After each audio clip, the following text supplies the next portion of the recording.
Hello, idol friends. I would like to do a little special episode where we discuss kind of what the mindset is once you make it to the top 24. And one thing you should got to understand, top 24 is really kind of this fictitious, artificial intermediate step that really has very little meaning other than because there's time between the top 50 and the top 24 in theory. Well, I'll tell you what happens. When season 7 was very similar to this season in that it was the top 24. So, that something that's interesting that's behind the scenes that I want to share with you right off. This is something that you're not going to hear from anybody else, I don't think. And that is, what happens? Well, at the top 24, they do make a big deal for you. They have a party, they do a lot of press, they start getting you familiar with what it's like to be potentially a real artist. And you get a lot of immediate attention and your schedules are just packed. Every single day is pretty much spelled out in detail from the time you get up until the end of the day. Plus, if you're a minor, you have to go to school 3 hours a day. Keep that in mind. The over 18s don't have to do school, and they are very, very, very strict about it. You just have to do it. Now, what's interesting is the kids that learn how to turn that into a positive instead of a negative. And there are ways of doing that, but we can talk about that later. All right, so top 24. What does it mean?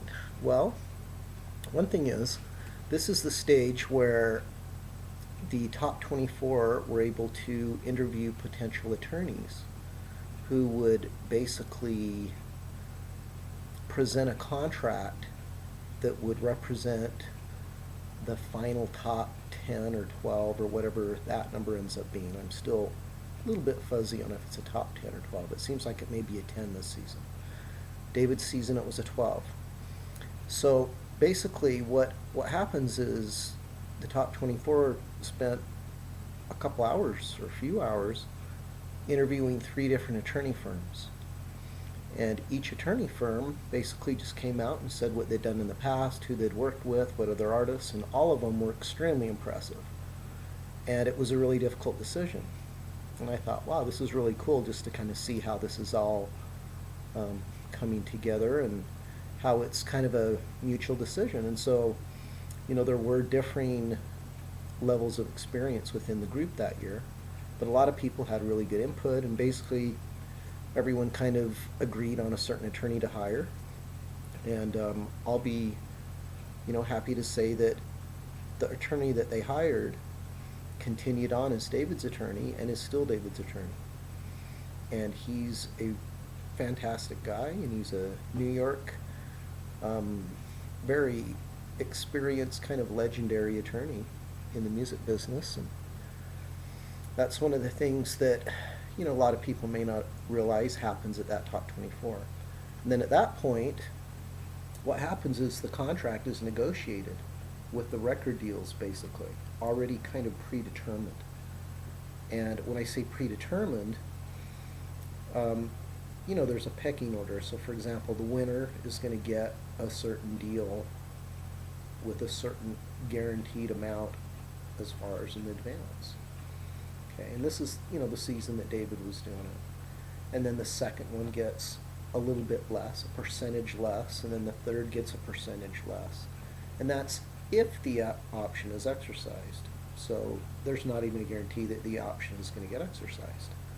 So in the Two Davids season, immediately after the end of the show, Simon Fuller himself came in and just said, hey, I want to make sure that you understand that we really don't feel there's a winner a winner and a loser this season. We felt that both Davids were going to be deserving, and we want to let you know that we want to offer you a record deal. And it was like, wow, how cool, and I can't tell you how impressed I was with Simon Fuller. We were able to interact with him on many occasions, and even when he'd come to the show, he just seemed like this nice, kind of fatherly looking kind of guy, just a really nice, um, happy looking guy, and not any air about him of being this super wealthy, successful guy. And, of all the people that I think we had a chance to be around, he's someone that really stood out as being someone that I just felt genuinely wanted the best for all the contestants. And, we had, when they got to the top 12, they had a party at Simon Fuller's house, and it was one that looked over. It was up in Hollywood Hills, and it looked over the city, and one of those endless pools out in the back, and really cool environment and everything. But the nicest thing about it all was just being able to talk to Simon for a few minutes about what he saw for David's future, and what he liked about him, and what he felt good about him, and that kind of thing, and basically just get his advice. And I'll keep that to myself, but it was kind of a really cool opportunity. And anyway, I'll get into more details in the future, but let me just say that at this point, matter of fact, that may have been the top 24, now that I think about it. Yeah, that may be the top 24. You know what, and the top 12 was at Rupert Murdoch's house, so it was one of the two. I'll have to refresh my mind which one was which. Okay, so anyway, I thought that would be some fun behind the scenes info to just kind of give you that potentially is what's been going on with these current top 24 people. Now, they may bypass that step completely. They may wait till they get to the top 10 or 12. But what I understand is going on now is that there's a top 12 sing-off, and 5 people are going to be eliminated. So we're only going to have 7 at the end of this week, and then at the end of the next week we'll have 14. Then we're going to figure out what's going to happen there to get down to the 12 or 10. But anyway, things are going to happen pretty fast. We're pretty sure about that. Okay, so let's say that I want to give you guys some more details about what's going on with just the mindset right now. What I noticed is the first week of top 24, where everyone's got a topic, the same topic, and everyone has to pick a song. And again, every season there are different rules and boundaries as far as what the topic is and how many songs there really are to choose from. And I think we all know that there are a lot less songs to choose from than sometimes you would think. And even when they have a category, it's usually not a very large list to pick from. And that means there's a lot of strategy, because here's where the contestants need a little bit of kind of arranging and musicianship skills. This is where, again, this competition goes beyond just being a singing competition. This is where it becomes a strategy game. And that is, you've got to figure out how to pick the right songs that you can edit down to a minute and a half. Again, I've mentioned this in the past more than once, but I want to just drill this in, because this is actually one of the most important skills that someone that wants to be on these reality shows needs to get good at. Because if you can do this on your own and you're not dependent on the people that work there to do this for you, you have kind of a head start on everybody else that's waiting for their session with the piano and vocal coach to help them figure out their arrangement. Okay, so that's something that, fortunately David and I had been doing since he was a little kid. And, he was always doing little, when I say always, just if it'd have different talent shows or whatever, that's exactly what it'd have to do. We'd take a song and have to edit it down. And so the nice thing is, we didn't realize how valuable that skill would be until hindsight. And once we got into the thick of things, we realized that, wow, this is actually something when David would go to school, I could help a little bit with the arrangement. And then when we got out of school, we could just kind of talk it over and see if he felt good about it. And if not, he'd make some suggestions until he did. And, we kind of had a little feedback thing going where we could kind of dial in a really good arrangement that felt that it fit him really well. Okay, well, so here's the next thing. the next skill that these contestants need that a lot of them are going to miss. And watch when we see the show this Wednesday. Let's see how many of them follow these rules here, okay? So the first thing is, the song they pick needs to have the right kind of moments. Okay, and what does that mean? And this is something that's still really hard to define, but I've worked really hard at trying to figure this out, because this is something I try to work with my students on, and that is understanding what the emotional design is of a song. And it's kind of like every song has it. You know, if you look at actual software, and again, I think I might have talked about this again, but let's just make sure you guys understand this. Okay, I'm going to see if I can find some examples of this. If you were to go to music waveforms in Google, and then just click on images. Okay, and if you click on images, you'll notice that sound waves have shapes, and you can visually see these forms that they make. And there are different, what we'll have to just call them are dramatic effects. Okay, it has everything to do with the different ways that you can start and alter a sound.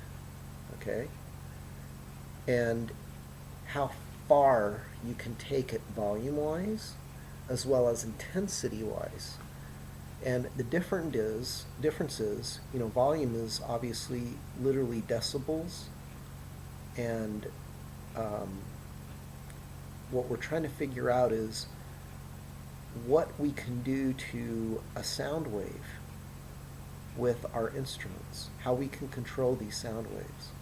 Okay, that's really what we're doing as musicians. You know, no one really thinks it out quite like this, but when you think about it, there's a reason for this. Okay, so what we're doing is we're creating these sounds. The sounds create waves. The waves, like I say, remember, they hit our ears and cause vibrations. They create frequencies. There's different types of wave forms that come at us. Some can be very round and circular, and others can be kind of scattered. For example, voices that have edge and grit in them, the sounds are more scattered. Okay, voices that are more pure and focused may be more round and have less conflict, so there's a pure sound to it. Okay, so anyway, the whole idea is what we're going to see now in these contestants is who has the best understanding of how to create these moments with their minute-and-a-half arrangements. Okay, and besides the sound, remember that the sound comes, we hear it, but we also feel it in our bodies. And so, you know, the way to understand this is experiencing music isn't just through your ears. There's an analytical element, you know, and there's many different ways that you can analyze and think about and process what you're hearing. You know, you can listen to it, to the lyrics, you can listen to the actual music, you can listen to the beat, the track, the rhythms, you can listen to the harmonies, the counter melodies. There's all these elements going on. So it's like you can listen and re-listen and re-listen and reacquaint yourself with the song until you really understand all the different facets of it. Okay, and as you absorb this song, see, here's what happens is you learn, you imitate it, you start learning how to sing like the original melody, and then what you do is as you assimilate this melody into you through repetition, okay, you realize that you're developing your own personality, because no two people listen exactly the same music and don't hear, and even when they are, they're hearing it differently. So everyone's creating their own musical network of ideas, I call it a musical reservoir that we all have that we're building, whether we're just listeners or we're actual musicians ourselves. We're creating this musical reservoir, which is this network of musical ideas that we then relate everything to musically. And the cooler the ideas we can find about music, the more we can start upgrading these concepts and getting more awareness of what's going on. Because as we increase our awareness, we increase our ability to experience more joy and satisfaction out of things. Okay, so that's one of the reasons I'm doing what I'm doing, is I realize that I have been really spoiled in my life in one way, and that is I've been able to be around very, very, very high levels of music and musicians for almost my whole life, and literally from the time I was a little teeny kid. Because I had family members that were world class musicians, and and because of that, I think I always was exposed to music, thinking and hearing the very highest level of stuff, and always wanting to push and find that in music. And so, in some ways, I know I'm a music snob, and I admit it, and I don't mean to do it like to be arrogant. It's just there's certain music I just can't. It just doesn't do anything for me, and it almost like hurts me because I feel like it's so. It's just, I don't know. I don't know exactly how to even explain it, but all I can say is this is what these contestants have to understand: is their job now is to show that they can create emotional moods in their music, and that the audience will respond to it. And it's not just superficial. Okay, here's the thing you gotta understand: there's sizzle and there's steak. Okay, look at David Archuleta. Every song we tried to do that season was arranged. I would try to think about what more could we do to create the right emotional flow throughout that whole song, that whole arrangement, from the very beginning all the way to the end, so that we could take the audience, the listener, on an emotional journey. And we wanted there to be ebb and flow and contrast. And if it was a song that we knew people already were familiar with, then we would want to redesign some of those moments. Okay, so that's what I talk about, choreographing moments in your songs. And so the whole point was we would re-choreograph those moments, and because David was learning how to be an artist really at a young age, and figuring out his own musical personality, he already had a lot of really cool, mature sounding musical nuances, and just there's a lot of things he was intuitive and aware of that most people, even as adults, don't really, it takes them a long, long time to figure this stuff out. But, I admire him as a musician because, he really learned this stuff fast. It was fun to see just how quickly he could assimilate some of the stuff. Okay, well, that's what I've been trying to do ever since, is figure out, well, how much of that was talent? How much of that was a gift, from above? How much of that was environment? How much of that was really mentoring and coaching? And, how much of that was trying to get him in front of the best people I could find as he was growing up? And when I say that, it's like, I was pretty into the music scene in high school, college, both at University of Utah, BYU. And what was interesting is a lot of the people that I went to college with continued to be the prominent music people in this local area for church stuff, pop stuff, movie soundtracks, some national stuff, Olympics. There's a lot of really prestigious, world-class achievements that a lot of music people have had here out of Utah. And so I've always kind of been like just proud of the fellow musicians, and a lot of them that I was able to know and play with and have great musical memories with. The Arlen Cards, the Sam Cardens. Sam Cardens, like a world-class composer, arranger, does all kinds of soundtracks and commercials and movies and stuff, and just a phenomenal musician. And he's the guy that convinced me to keep playing. I was going to quit playing. I was so frustrated when I was 21 years old, got off a mission, couldn't really play, was really frustrated. My chops were just terrible. I sounded like I was an elementary school kid with my sound, but my ideas felt so, I had so much I felt I wanted to express, but I couldn't play the trumpet very well. Well, guess what? 5, 6 years ago, when my son decided to take a break from things, or whatever it was, I finally kind of slowed down and took a complete break too, and realized that, you know what? I finally got time again where I'm going to see if I can figure out what we've learned about music. And is there something I can do that can help other people and other people's kids get better at music? And I thought, well, do I really know anything? And I literally spent, it was kind of like meditation in a way. I kind of set aside periods of time where I would just kind of think and brainstorm, and I've always been a thinker. I like to figure out things and understand how things work. And music's one of the things I've always loved and been fascinated with. So I spent a lot of time trying to figure out, well, listen, some things really worked well for David.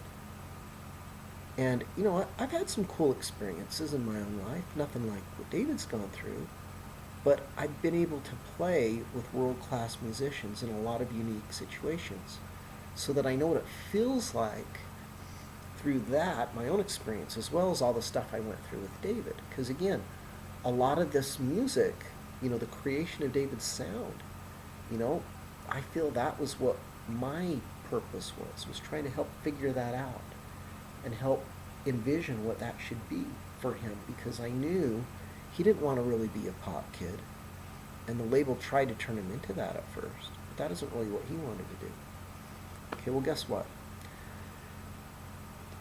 I had a vision for David. He had a vision for him. He knew he wanted to sing music that was emotional and inspirational and had good intentions.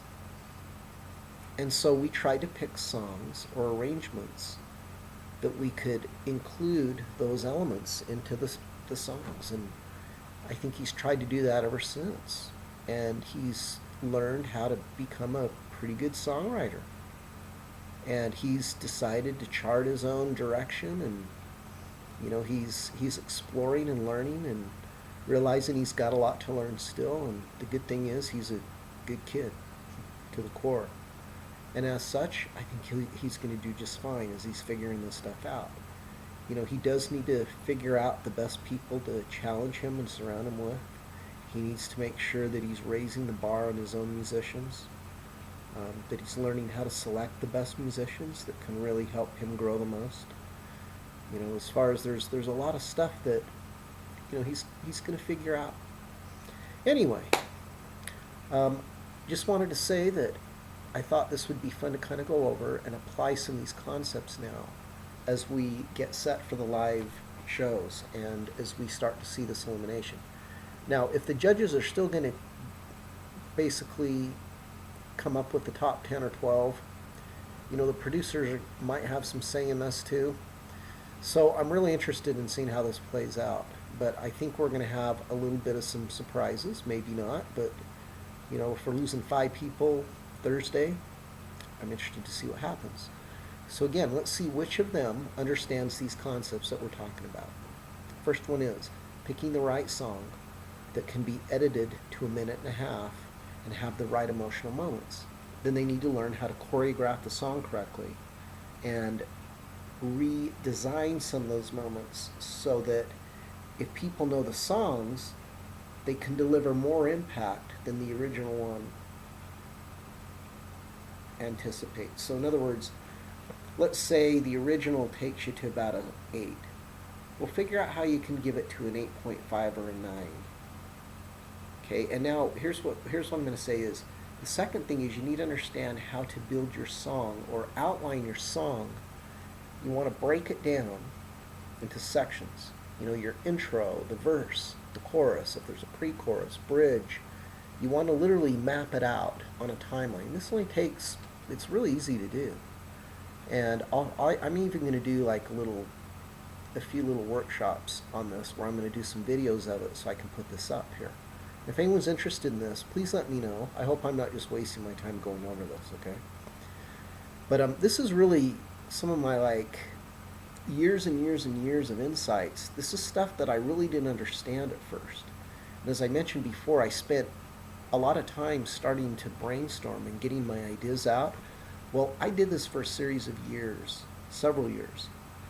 And while that was happening, I would periodically meet with other singing students, and I was starting to figure out,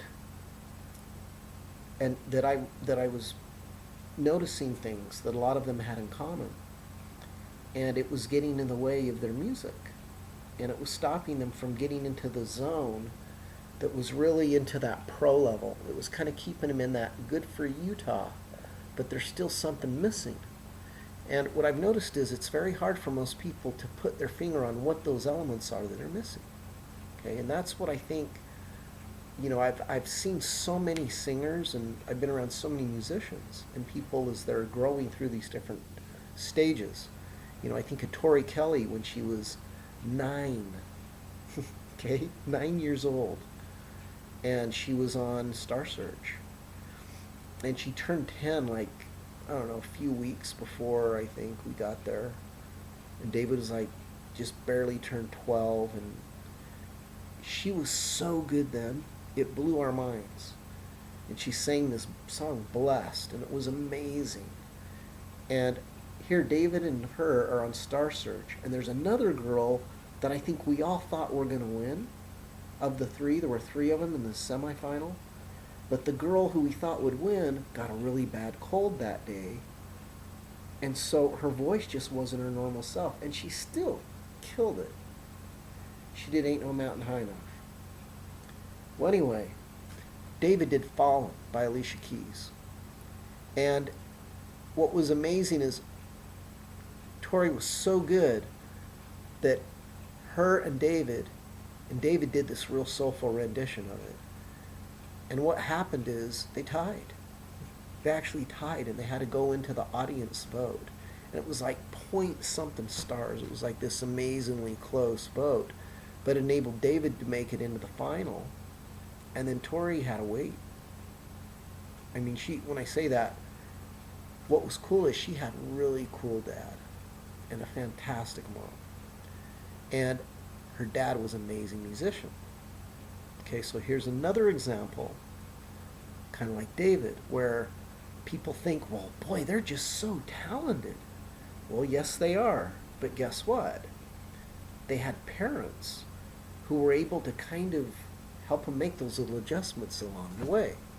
That's what mentoring is. And that's what I realized, my gosh, that's what I should do to help other people. And that's what I do, anyway.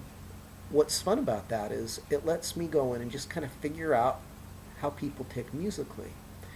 We want to figure this year's top 24 out. And what I think we'll do is, rather than do it on the 24, because the eliminations are going to be so fast, I'm going to wait until we get down to the 12 or 10.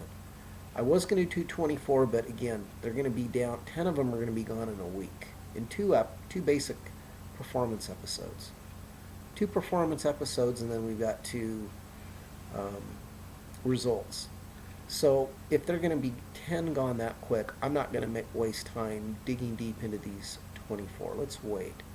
Well, let's kind of figure out this very fast next 6-7 weeks, because we're going to get all the way down to a final really fast. So I do want to make some predictions. And again, here's the last part of this before we wrap this up. I do want to mention I've got some more fun stories coming, some more behind the scenes things. Some of them I think you'll find very interesting. I don't know if any of this stuff's ever been talked about before, but just some insights. What it's like to be a fly on the wall for a whole season of American Idol, and be able to know just what the different elements of the show are, and the people that Fox and 19 Fremantle put together for the show, the employees, some of the people were just, I'm just telling you, fantastic people. You know, I personally am, the kind of person that grew up standing up for what I feel, and there were times when I would observe things that I didn't think were right, and so there were times when I would make some comments or I would voice my opinion, and there were times when, I think I ruffled some feathers, not that I intentionally was trying to do that, but I guess, there's a tendency in this industry for people that are running shows and movies and TV shows and that kind of thing to try to figure out how to deal with parents, because they always, there are parents that are really difficult and over the top, and in many different ways. And in my situation, I just, it wasn't that I was difficult. It was just I had opinions and I had observations, and I was kind of feeling like I was a parent for some of these contestants that didn't have a parent, even though they were adults.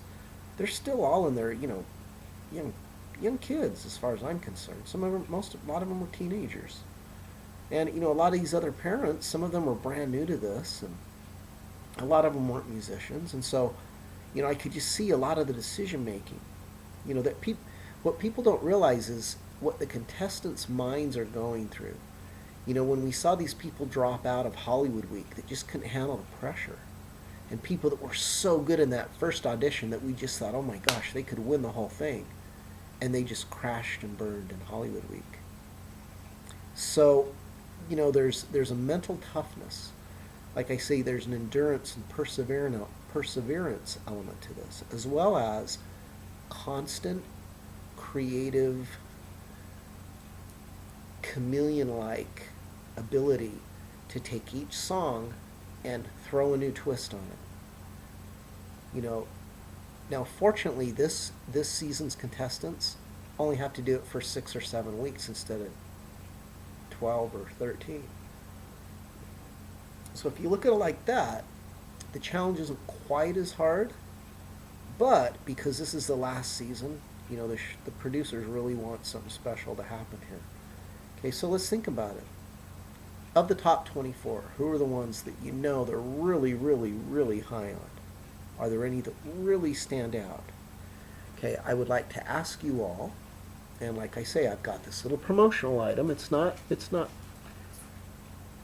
anything that many of you have probably seen before, but it is definitely a very special memento, a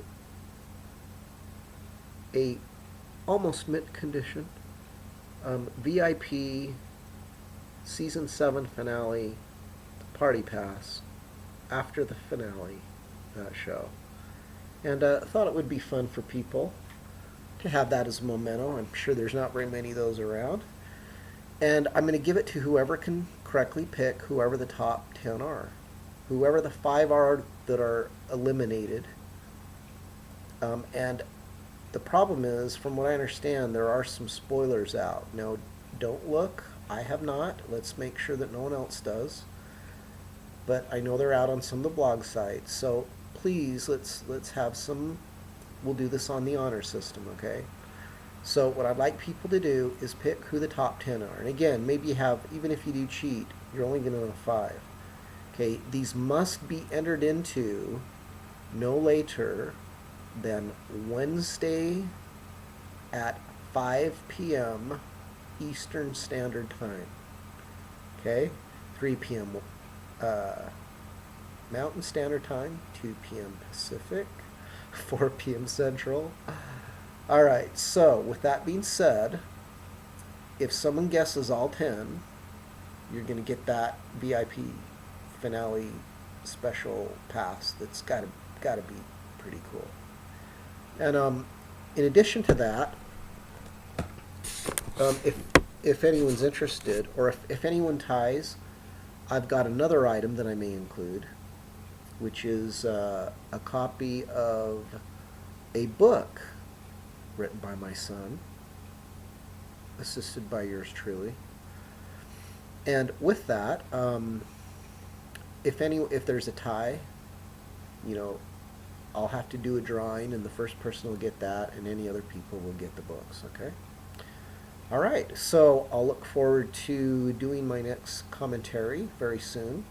Also, I'm setting up a new website that is going to be in conjunction with my training and mentoring and coaching business. And what I'm going to be doing is creating some little videos where I explain some of these musical concepts more in depth and give you some examples. And I'm going to have some students that I'm going to be doing video little demonstrations of. And what we're going to do is actually show you how to create these moments that we're talking about. And it's literally how you build feeling and emotion into your music, and kind of how you break it down and analyze it. You kind of take a song and deconstruct it and then reconstruct it, and how you create the right flow so that you maximize the emotional experience for your listening audience. And if that sounds weird, that's just the way I think, and what I've noticed is it's kind of fun when it works. So, I hope this was worth your time and that you enjoyed it on the eve of the Super Bowl Sunday. It was a fairly exciting game. Um, I've been working on a few personal things as well, and I'm happy to spend this evening doing this video just to give you guys some more things to think about. And oh, one last final thing. There's one other element that is really, really critical that I think we've talked about before, but pay attention especially to this Wednesday, and that is, how well does each artist do of hiding their weaknesses? Okay, you've got to know what your strengths and weaknesses are, and you've got to make sure that whatever song arrangement you do doesn't display like a weakness or something you can't really do very well. We saw that happen a lot during Hollywood Week.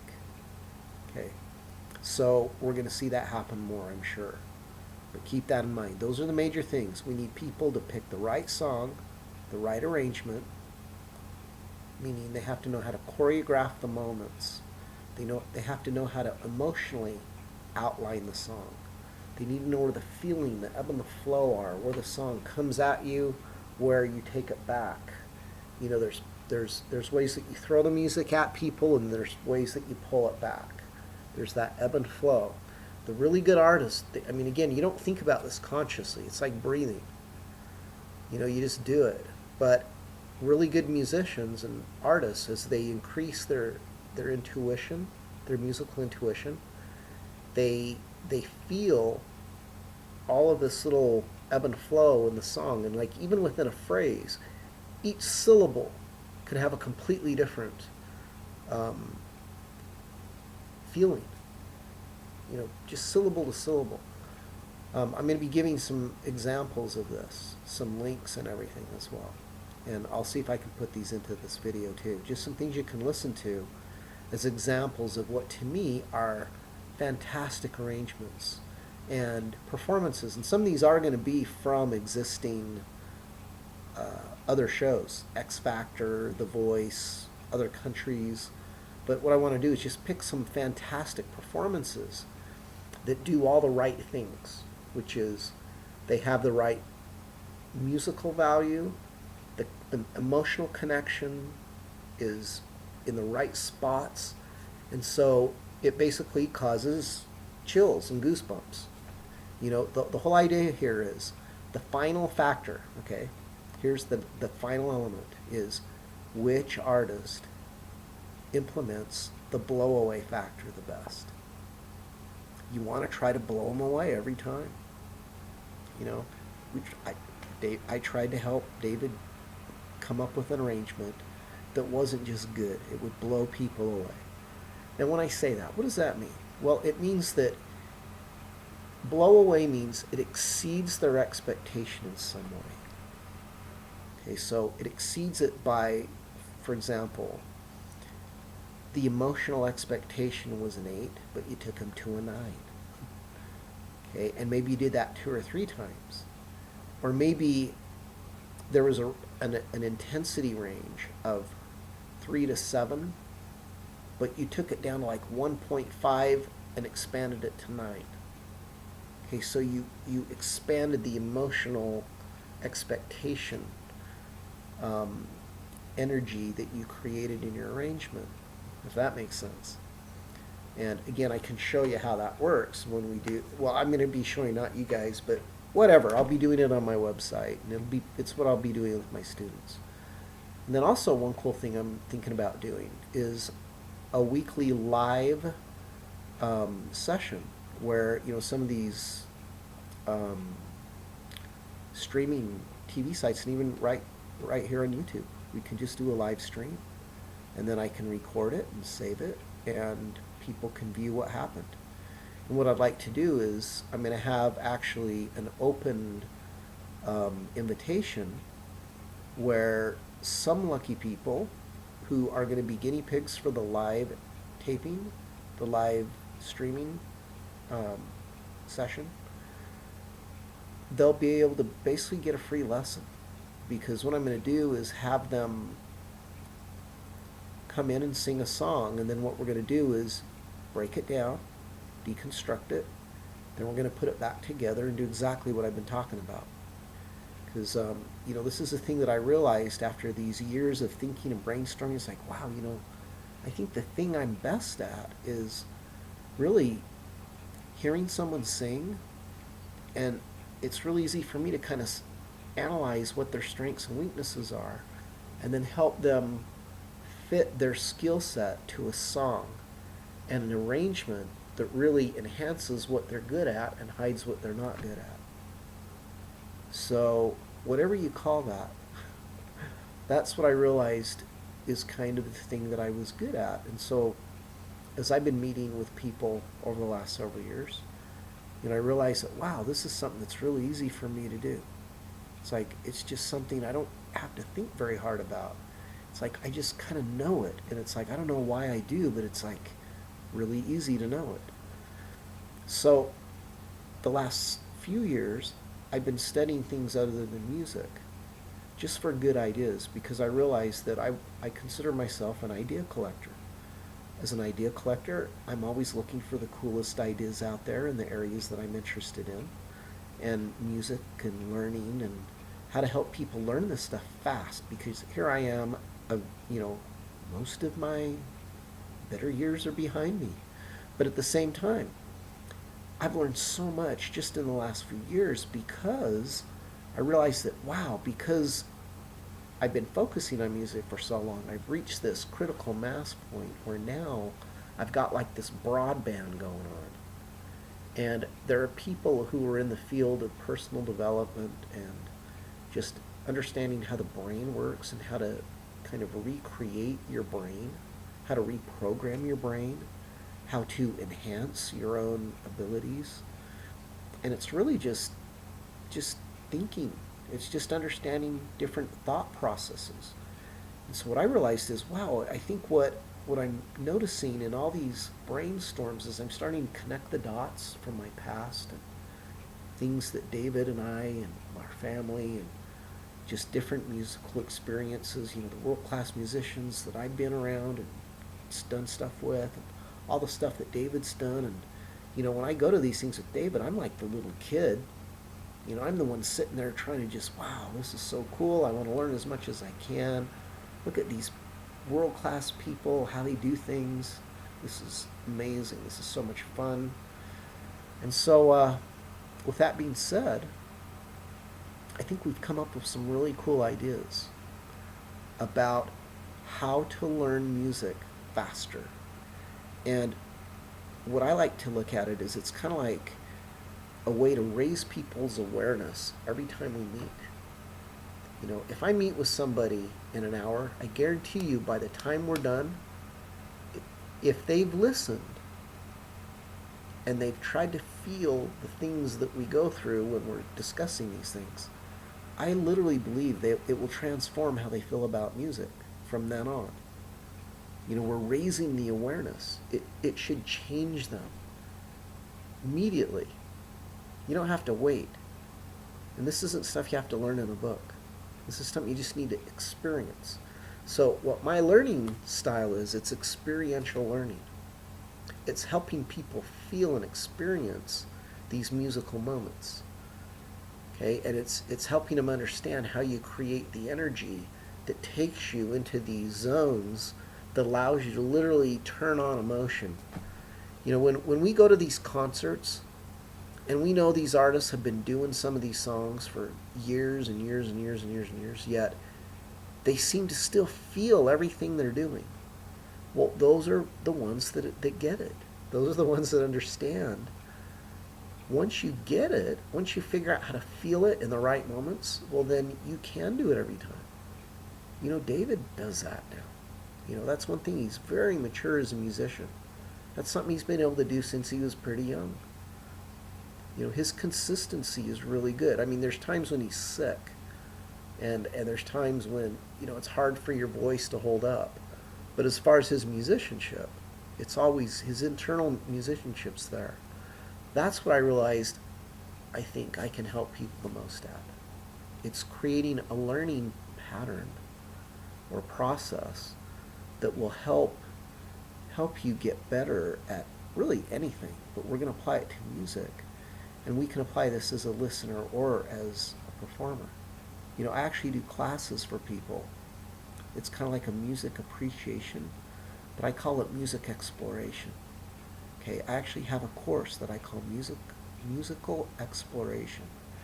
And what I try to do is blow your minds. I try to blow your minds by exposing you to music in a new way and give you a new way of becoming aware of how to experience music. And what happens is it's kind of like when you discover things like Thai food that have like 6 different types of things in them, so all of your taste buds are getting satisfied in ways that other food just doesn't do it. That's a whole nother conversation. But it's the same thing with music. Okay, what people don't understand is if you design music properly, you'll blow away most of the people most of the time. And so to me, that's what I realized, that's what I am. I'm a music designer. I know how to design music to sound cool. And maybe I just do certain styles or certain things that I'm really into, but it's really fun to do it as both a musician, as a player. That's what I do every time I play. I'm a jazz musician. I have to be spontaneous. I have to create in the moment. Okay, that's what these contestants have to learn how to do. The ones that are going to be really successful have to learn how to read their audience and realize when they need something. They need a little burst of something. And they need to know how to create that ebb and flow in their set lists, and not just within a song, but string a bunch of songs together. So a set list has to be kind of like an extended song, because you want to take people on these different emotional journeys. Okay, well, look at these contestants as though they're building a set list, okay, throughout the season. That's what I kind of was trying to do with David. The record label kind of twisted David's arm and they pushed the right buttons and convinced him something I didn't agree with, but I had to go along with, because again, I wanted to respect David's decision. And that was the decision to, instead of being a pop-based inspirational singer, kind of like a Josh Groban, but with way more pop sensibilities, like more R&B stuff, and just more nuances, and I think textures and styles. I think David could have created his own niche. I think he's kind of trying to do that now, but that's kind of what we set him up to do when he was on Idol. But then when the label said, hey, we've got some ideas for you, and trying to figure out how you feel, and they were kind of steering him towards wanting to do some more pop stuff. And when David kind of bit and gave him a little bit of a kind of maybe, they were good. I mean, these guys have been doing this for years. They know what they're doing. And they got David to think, well, yeah, I guess I can do some pop songs. And now, I was totally happy with Crush. There were some great songs, but there were a lot of songs that weren't great. And again, I'll say this for another story. The point is, You want to create an image while you're on the show. If any contestants are hearing this, you want to see yourself and envision as much detail how you see yourself in the future. It's not a time now to start experimenting. You've got to kind of commit now because you've got to paint an image so that America can either buy into it or not. And the contestants that aren't certain who they are yet and still are trying to trying to be somebody, they're the ones that are going to probably go out the quickest. So I think I'm done. This went way longer than I expected, but I hope you enjoyed my stories. And please give me some feedback, okay? Let me know if I'm talking way too much, if you don't want me to ramble. This is some experiment for me as well. I'm learning. I admit it. I'm not a seasoned video blogger, but at the same time, I've really enjoyed this show, and it's been a fun thing for me to be a part of from the very beginning with our family and what we've gone through, and to think that we were kind of like right in the middle, the halfway mark. But we were at the beginning, the middle, and now here I am at the end, just having fun this last season, just blowing off steam, okay? So anyway, thanks for your time, thanks for your support. Feel free to give me some feedback. Also, those of you that have ideas and you want to go share this with the American Idol sites and post it, please do. I'd like to get some feedback and more input from other people. So look forward to hearing back from you and also sharing with you my input and feedback on Wednesday night's episode. Good night.